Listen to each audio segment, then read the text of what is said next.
July August আন্দোলনে কুষ্টিয়ায় ৬ জনকে হত্যার অভিযোগ, আর সেই অভিযোগে মানবতাবিরোধী অপরাধের মামলার অভিযোগ গঠন পুনর্বিবেচনা চেয়ে রিভিউ করেছেন সাবেক তথ্যমন্ত্রী ও জাসদ সভাপতি হাসানুল হক ইনু। সেখানে জুলাই বিপ্লবকে বলা হয়েছে তথাকথিত। প্রসিকিউশন বলছে এ ধরনের মন্তব্য রাষ্ট্রদ্রোহিতার শামিল।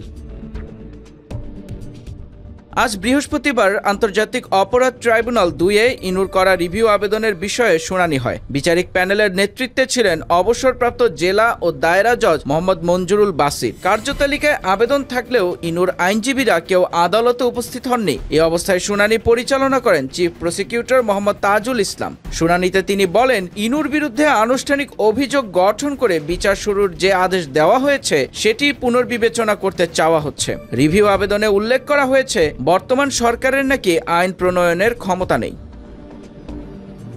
কিন্তু প্রসিকিউশনের দাবি, এই সরকার এসেছে জনগণের আকাঙ্ক্ষার প্রতিফলন জুলাই বিপ্লবের মাধ্যমে, অথচ সেই আন্দোলনকে সোকল্ড বলে উল্লেখ করা হয়েছে, যা চিফ প্রসিকিউটরের ভাষায় রাষ্ট্রদ্রোহিতার শামিল। তবে এই বিষয়ে এখনো কোনো আদেশ দেয়নি ট্রাইব্যুনাল। মানবতাবিরোধী অপরাধের মামলায় ৩০ নভেম্বর ইনুর বিরুদ্ধে সূচনা বক্তব্য উপস্থাপন ও সাক্ষ্য গ্রহণের দিন ধার্য করা হয়েছে। আগের শুনানিতে তিনি নিজেকে পুরোপুরি নির্দোষ দাবি করেছিলেন। তার আইনজীবীও ৮টি অভিযোগকে ভিত্তিহীন উল্লেখ করে অব্যাহতি চেয়েছিলেন।